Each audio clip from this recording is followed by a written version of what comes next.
Hi, welcome to Beva with Cheva, a place for deep dives, fresh takes, and conversations about everything from society and money to the things we don't usually talk about.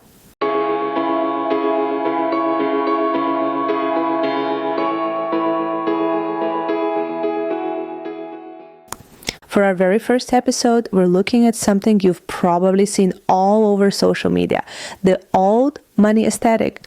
You know, linen shirts, pearls, quiet luxuries, boarding schools. But here's the twist. While this makes perfect sense in the West, in Slavic countries like Russia or Ukraine, the concept of old money means something completely different, or sometimes almost nothing at all. So why is that? Why does old money in London or Boston sound elegant and powerful, but in Moscow it's almost tragic? Let's dig in. When people in the West say old money, they usually mean families whose wealth and influence has lasted for generations. Think of the British aristocracy with their country estates, French noble families, or even American dynasties like the Kennedys or Rockefellers. The emphasis here is on the continuity. Wealth, property, and status get passed down like family heirlooms from generation to generation. And with it come cultural markers, boarding schools, Ivy League universities, quiet philanthropy, those subtle little fashion choices where the label doesn't scream at you, but the fabric whispers old money. So in the West, old money equals stability, trust, tradition.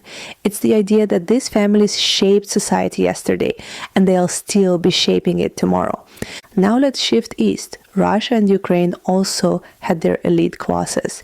In the Russian Empire, there were noble families, landowners, aristocrats, famous names like Tolstoy or Pushkin's descendants. In Ukraine, thus you had the Cossack elite, the gentry, the wealthy Kiev intelligentsia. But here's the key difference. Wealth in the Slavic world was tied mostly to land and peasants, serfdom. It wasn't the same as Western industrial families building banking dynasties or trade empires. These elites had cultural influence and they were patrons of art, literature, architecture, but their fortunes were fragile, based on systems that were already unstable. Still, before 1917, there were definitely old money families, estates, mansions, cultural salons. That world existed. And then it was wiped out. The 1917 Russian Revolution and the Soviet system that followed destroyed the old aristocracy. Families lost their land, their homes, their titles. Some were executed, others fled abroad, others hid their past just to survive. In Ukraine, it was the same story. Bolsheviks confiscated estates, exiled landowners, and erased entire family lineages from public life. Here's the shocking part. In the Soviet Union, being from old money wasn't glamorous. It was dangerous. Having an aristocratic surname could get you arrested, denied education, or worse. So people learned to bury their heritage. Compare that to the West, where old money is a badge of honor. In the new Soviet culture, it became a mark of shame.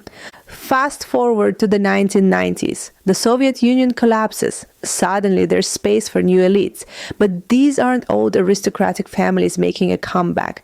They're businessmen, ex-party officials, and opportunists. The word you've heard before, oligarchs. These are people who got rich fast, usually through oil, gas, or shady privatization deals. And unlike the West's quiet luxury, new money in former USSR countries was loud. Think golden chains, fur coats, massive villas, Bentleys, designer labels. So, to the public, wealth became associated with this flashy, almost aggressive style. Old families were forgotten if they even survived. The past became buried under this new, fast-emerging phenomenon. Now let's talk about the modern internet aesthetic. When you see old money on TikTok, you see muted colors, sailing trips, polo matches, Cambridge lawns.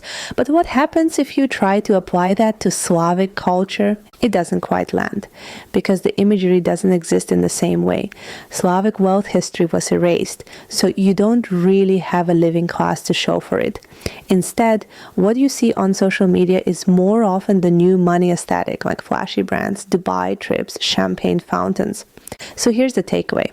In the West, old money equals heritage, prestige, and continuity in contrast to the solemnity and silence of the post-Soviet world. Because history wiped it away, it means ghosts of mansions that no longer exist, families that vanished, and a culture where wealth had to start over from zero in the 1990s. If you enjoyed this video, make sure to subscribe to Beva with Cheva. I'll be sharing more stories, insights, and surprising perspectives on the world around us. Thanks for watching, and I can't wait to see you in the next one.